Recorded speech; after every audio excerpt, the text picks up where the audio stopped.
Yo, yo, yo! Welcome back to the MMA Short Show. As always, your boy, Stephen Moustaris. And as a fan of the UFC, it's been so remarkable to see these guys, keep growing, keep evolving, becoming the biggest sport in the world, or at least the fastest growing sport in the world, taking over. The talent's better than ever. The divisions are deeper than ever. And when we look at maybe the biggest fight in the entirety of MMA and the entirety of combat sports this year, it's a UFC fight, most likely between Jon Jones and Tom Aspinall. It's the number one fight we could look at.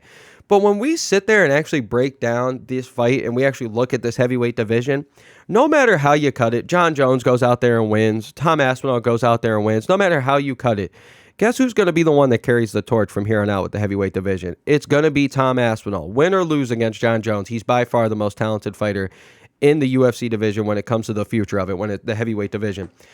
Who are you going to put him up against? How are you going to make this star rise even more? How are you going to make him, just take off, become one of the biggest fighters that we've ever seen, one of the most talented heavyweights ever? How are you going to build off of that when he's got to fight somebody like Alexander Volkov, who he's already beat? How are you going to make him do that against somebody like Ciryl Gane, who nobody wants to watch fight anymore?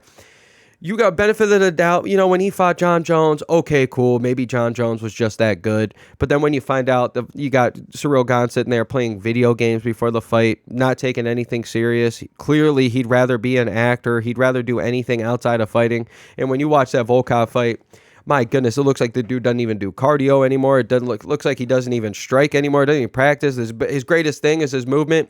Flat-footed.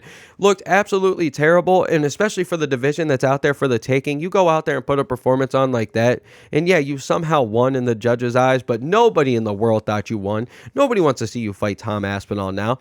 Who are you going to put in there? Jailton Almeida? Although I think he is impressive sometimes, the dude's 220 pounds. You're going to put him up against a 265 killer like Tom Aspinall? No way. I mean, we already saw what happens when he fights a big guy like Curtis Blades. He's too small. He gets destroyed by Curtis Blades. What do you think's going to happen against Tom Aspinall or Jon Jones? Who are you going to put him up against? Sergey Spivak? No. Who are you going to put him up against? Tai Tuivasa? Who? Sergey Pavlovich again, who just got ran through by him? Who? Good old Jairzinho Rozenstruik? Who? Derek Lewis, 50-year-old ass? Like, who is there left? Marcin Tybura? Like, who is there in the heavyweight division? This heavyweight division is terrible.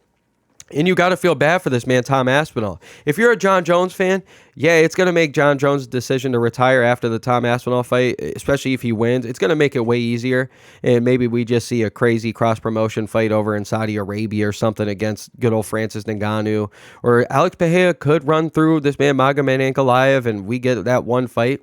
But this is all temporary, man. When it comes truly down to the heavyweight division and who's left and how we're going to watch them, because they make us suffer. They make them watch them all the time on the main card. Who are we going to watch, man? All these fighters suck now. The heavyweight division is terrible, especially compared to how great the UFC is. The 145 division, 35 division, 55 division, 70, 85. These guys are stacked no matter how you look at it.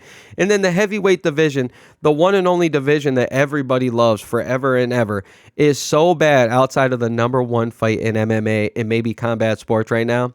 And you just got to sit here and just shake your head and feel bad. You can't feel bad for the UFC because they're always going to make their money.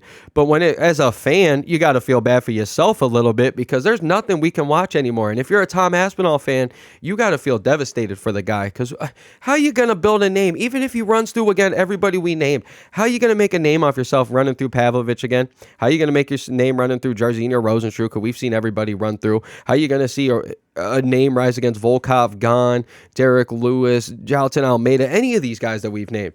How? It's so bad. And, just when you think that, okay, maybe they can have an up-and-comer and riser, somebody that comes up that we didn't know, they already tried that with the whole, Robulus Despain, or however you say that guy's name, who just knocks out people. And then when he fights anybody at the lower level of the heavyweight division in the UFC, the man gets mauled to death. Can't even defend a takedown. It's so bad, man. I just feel bad for these guys, and I hope Tom Aspinall and Jon Jones have one of the greatest fights ever, because it might be one of the last heavyweight fights that we care about for 4-5 years, unless Alex Pereira moves up. And even then, most likely Alex Pereira is going to get mauled by Jon Jones or Tom Aspinall. So you guys let me know what you think. I could eat my words here in a few weeks or a few months, a few years, however you want to say it. We could see some stacked stuff. People can come over somehow. But when we look at the lay of the land, outside of Francis Ngannou, who is possibly out there that can make a big fight? Maybe we start seeing the UFC dive in their bag and start paying for, Tyson Fury to come and fight MMA, Anthony Joshua, any of the big boxers. Who knows? You could throw some money.